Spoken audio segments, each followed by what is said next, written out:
Good to see everybody here. You ready to fight?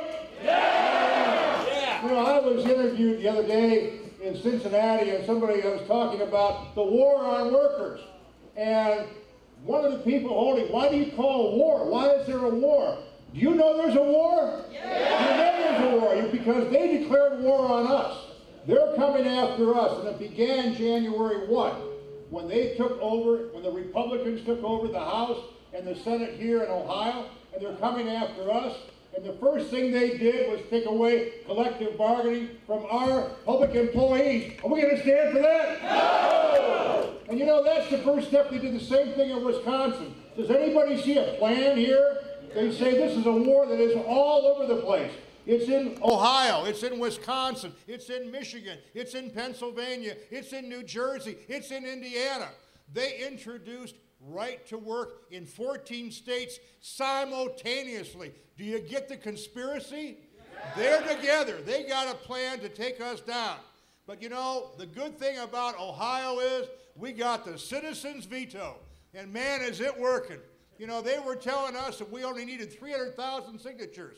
And we got 1.3 million signatures. That's a tribute to you. That's a tribute to you.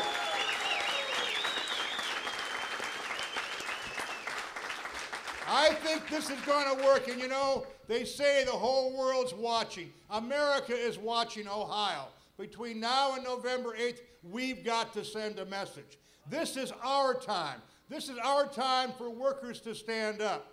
You know, I was on the phone last night, as he said, with Nancy Pelosi, talking about how we got to defeat these bills that send American jobs overseas. Colombia, Panama, South Korea. Does anybody want any more jobs than out of Ohio? No. I think we've had enough. We've got to start standing up and sending a message. And that message starts between now and November 8th. As somebody said, you know, it's all about this. Hey, they got more money than us.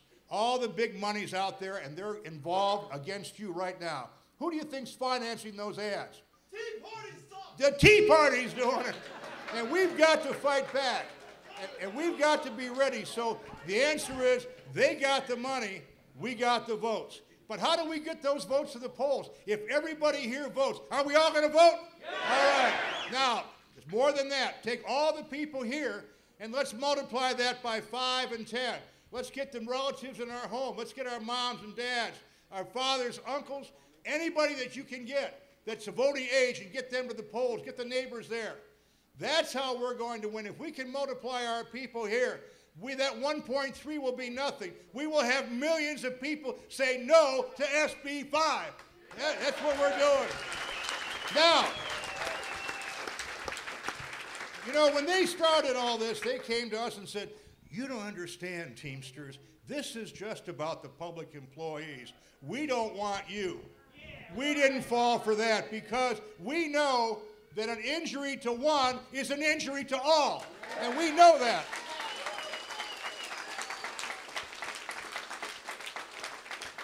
And they also want to divide us by telling us, oh, we're not really interested in going after you. It's just those firemen we got to worry about. And the teachers. Do you think the teachers are a problem? That's what they're trying to convince America. And the answer is, we know, divided we stand, united we fall. We will not be divided. We will stand tall. That's what we're going to do. So it's so great to be here. You know, I represent the Teamsters Union. We have 1.4 million members. They are here in this room with you. We stand with you. 1.4 million members. If you put all that together, that's more than that. That's probably 100 million people. We are the workers of this country, and we've got to stand up once and for all. And by the way, I want to end on one thing. My friends here in Ohio told me what Governor Kasich said when he took over. I understand that he said, get on the bus or I'm going to run you over.